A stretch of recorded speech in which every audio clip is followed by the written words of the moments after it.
चलें तो अपनी इस सीरीज़ को आगे बढ़ाते हैं और देखते हैं कि किस तरीके से हम एरेज़ को पास कर रहे थे फ़ंक्शन में और कुछ वैल्यूज़ हम रिटर्न करवा रहे थे।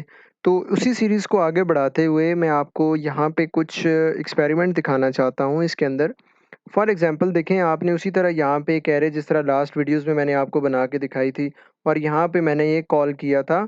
अब यहाँ तक कॉलिंग तो हर चीज़ वैसे ही है, लेकिन जहाँ पे अब मैंने फ़ंक्शन बनाया है अगर आप देख सकते हैं, तो यहाँ पे लास्ट टाइम मैंने ये चीज़ लिखी थी, अगर आपको याद हो मैंने लिखा था ए ऑफ बस मैंने ये लिखा था एरे, ठीक है? ये आपको यहाँ तक तो याद होगा, ठीक है? मैंने सिर्फ़ ये चीज़ लिखी थी। इस दफ़ा मैंने क्या किया है, अब मैंने यहाँ पे लिखा हुआ है स्टार पीटीआर, ठीक है? ये पीटीआर की जगह आप कुछ भी लिख सकते हैं। जब किसी वेरिएबल के साथ स्टार लग जाता है, तो इसका मतलब ये होता है कि अब वो किसी वेरिएबल का एड्रेस स्टोर करने की कैपेबिलिटी रख सकता है।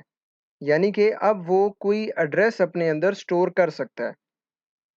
तो यहाँ तक तो आपको बात क्लियर होगी, यानी कि अगर मैं इस चीज़ को अगर नेक्स्ट स्टेप में कोई लिखता है कि अगर इसी को मैं अगर फॉरवर्ड आगे बढ़ाऊँ, इसी को अगर मैं आगे बढ़ाऊँ और नेक्स्ट स्टेप में मैं लिख दूँ कि पीटीआर में एरे ऑफ 0 है, तो इसका मतलब ये होगा कि पीटीआर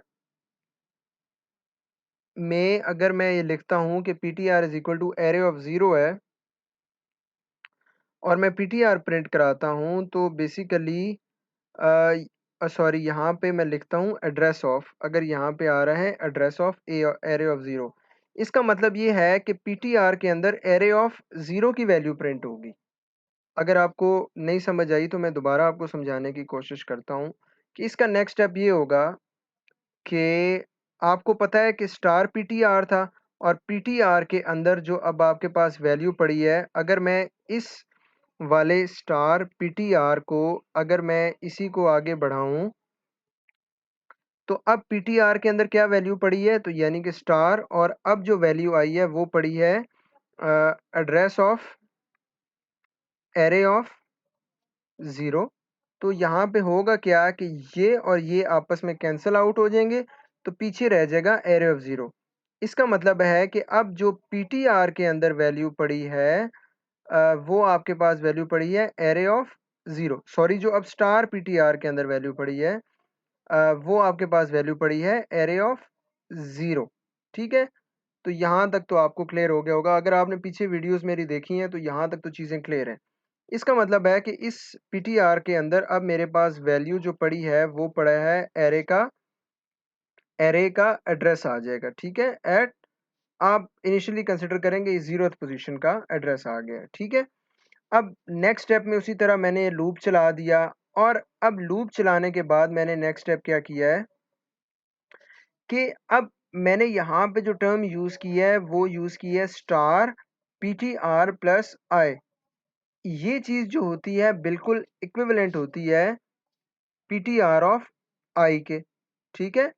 होगा क्या, मैंने आपको बताया है कि पीटीआर के अंदर अब क्या वैल्यू पड़ी है, मैंने आपको बताया है कि अब पीटीआर के अंदर वैल्यू पड़ी है एरे ऑफ आई। ये मैंने अभी आपको थोड़ी देर पहले अभी ऊपर समझाने की कोशिश की है, ठीक है? तो अब ये जो चीज़ है आपकी, ये 100% इक्विवेलेंट है पीटीआर ऑफ आई के इक्वल। तो होगा क्या कि आपके पास यहाँ पर एक वैल्यू आपके पास पड़ी हुई है कि यहाँ पे आपके पास आ गया स्टार पीटीआर ऑफ आई। तो ये वाला जो आपका आई है, ये आई आपका अपडेट होता जाएगा। आप ये समझें कि ये आपके पास आ गया एरे, यानी कि आप इसको यूँ कंसिडर करें कि आपके पास ये आ गया एरे और इसमें आपने ये इनिशियली प्लस 0 पड़ा है, तो आपके पास ये 0th लोकेशन वाली जो वैल्यू है ये आ जाएगी, ठीक है? उसके बाद यहाँ पे ये 1 हो जाएगा, तो आपके पास ये होगा कि 1th लोकेशन के ऊपर जो वैल्यू पड़ी है 1th इंडेक्स के ऊपर, तो वो वाली वैल्यू आ जाएगी और सिमिलरली इन सब का आपस में एडिशन होता रहेगा और वो एडिशन रिजल्ट के अंदर स्टोर हो जाएगा। यहाँ तक तो मैं समझता हूँ कि आपको कोई मसला नहीं होगा। अब देखें, यहाँ मैंने नीचे लाइन में आपको पहले ये मैं प्रिंट करके दिखा दूँ, फिर मैं आपको दिखाऊँगा कि ये चीज़ और ये चीज़, बिल्कुल 100% आपस में बराबर हैं यानी इक्वल हैं। तो चलें अभी इस तरीके से इसको रन करके देखते हैं। देखें the sum of these numbers is 35। अगर मैं आपको दिखा भी दूं कि जो मैंने यहाँ पे सम किया है the sum of these numbers, यहाँ पे तो मैंने ये डायरेक्ट ले लिया है। अगर मैं रिटर्न डायरेक्ट कराता यानी यहाँ पे भी मैं प्रिंट कर सकता था वैल्यू जो है आई की। ठीक है, आई की वैल्यू में आपको कहते हैं तो प्रिंट भी करा के दिखा देता हूँ इस लूप के अंदर। मैं आपको दिखा देता हूँ ताकि आपको मसला ना हो। Value of I is comma और आई, ठीक है, ताकि आपको पता चल जाए कि आई की वैल्यू क्या है, ताकि आपको कोई शक व शुबहात वाली बात ही ना रह जाए। आई की वैल्यू देखें 0 1 2 3 4 5 और उसके बाद जो रिटर्न हुआ है सम वो 35 है। तो आई की वैल्यूज आप देख सकते हैं। अगर आप कहते हैं यहाँ पर तो मैं आपको इस पी टी आर ऑफ आई को भी मैं आपको वैल्यू को मैं आपको दिखा सकता हूँ। द वैल्यू ऑफ यहाँ पे मैं दिखाता हूँ।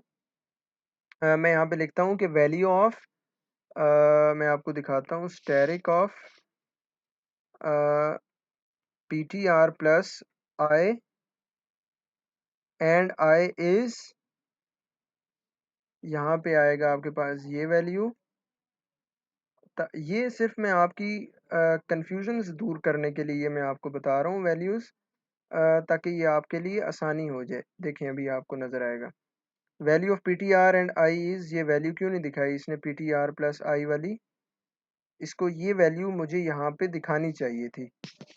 तो ये वैल्यू क्यों नहीं दिखा रहा? हाँ हाँ, value of star P T are is, यहाँ पे मैंने परसेंट डी नहीं लिखा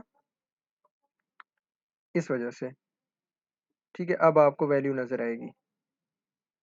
देखें value of P T are I is 1 and I is 0, यानी 1th के ऊपर 2 पड़ी है, 2th के 3, 3 के ऊपर 4, 4 के ऊपर 10 और 5th के ऊपर 15।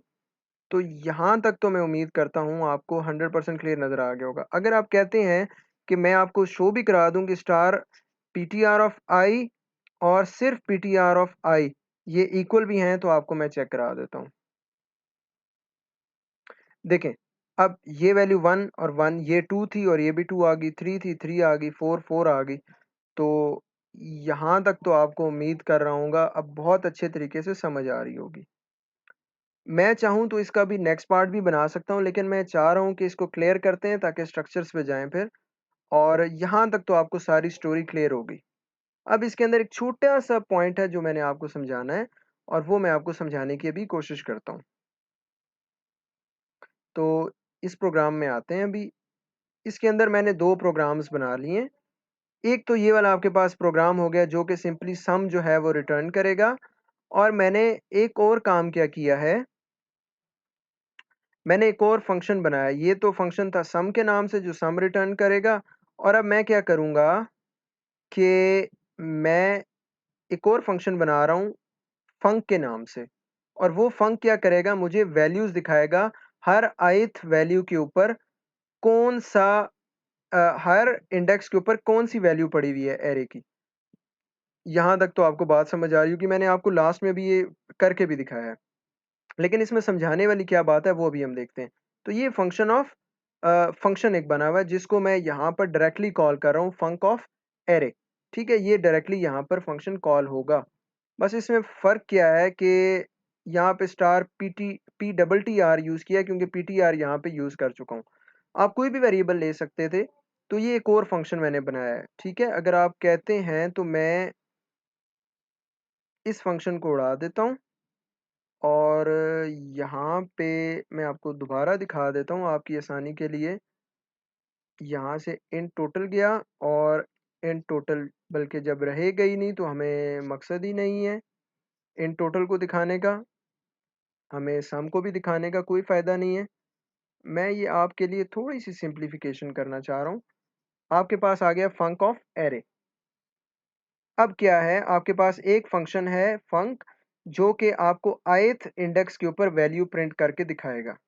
अगर मैं इसको सेव करके प्रिंट करा दूं, अगर कोई एरर ना आए, 0 पे 1 है, 1 पे 2 है, 2 पे 3 है, यहाँ तक तो आपको बात क्लियर होगी। और इसी के अंदर मैंने ये चीज़ लिखी हुई थी कि PT ऑफ आई जो होता है वो इस चीज़ के इक्विवेलेंट होता है, और वो मैंने आपको चेक करके भी दिखाया लास्ट वीडियो में। यहाँ तक तो बात क्लियर है। अब देखिए मैं आपको समझाना क्या चाहता हूँ कि अब मैं क्या कर रहा हूँ कि ये वैल्यू इंडेक्स की मैं करा रहा था, तो मैंने प्रिंट कराई।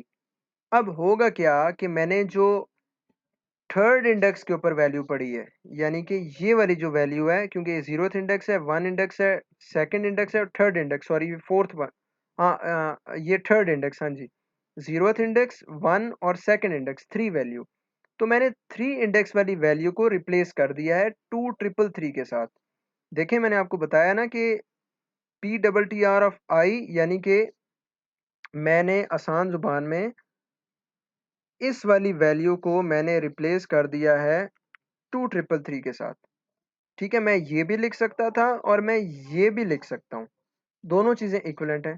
तो अब मुझे आप जल्दी से सोच के बताएं कि जब मैं फंक्शन चलाऊंगा तो अब मेरे पास इस थर्ड इंडेक्स वाली वैल्यू को 2333 से रिप्लेस होना चाहिए कि नहीं रिप्लेस होना चाहिए? मुझे जल्दी से सोच के बताएं। बिल्कुल आप सही पहुंचे कि बिल्कुल भी रिप्लेस नहीं होगा। इसकी वजह क्या है? वजह ये है कि जब यहाँ से ये फंक्शन कॉल हुआ, तो फंक्शन कॉल होने के बाद वो यहाँ पर आया, यहाँ पर आने के बाद उसने ये वैल्यू प्रिंट कराई और मुझे डिस्प्ले हुई। डिस्प्ले होने के बाद उसने जो सेकंड इंडेक्स के ऊपर वैल्यू थी वो उसने रिप्लेस कर दी। तो मुझे जो रिजल्ट नज़र आएगा वो पुराने वाला ही रिजल्ट नज़र आएगा, क्योंकि प्रिंटिंग होने के बाद वैल्यू अपडेट हुई है। तो अब मैं क्या करता हूँ, अगर मैं अब फंक्शन को दोबारा कॉल करूँगा, तो पहले जो मेरे पास वैल्यू आएगी वो वाली आएगी जो कि प्रिंट करके बाद उसने वैल्यू अपडेट कर दी थी, लेकिन वो वैल्यू प्रिंट नहीं हुई थी। जब दोबारा फंक्शन कॉल हुआ, तो अब ये वैल्यू चूंकि अपडेट हो चुकी है, तो अब ये वैल्यू इस 3 की जगह 2333 आना चाहिए। चलें चेक कर लेते हैं। अब देखें, ये देखें, 1, 2 और थर्ड इंडेक्स के ऊपर जो वैल्यू थी वो 2333 रिप्लेस हो गई है।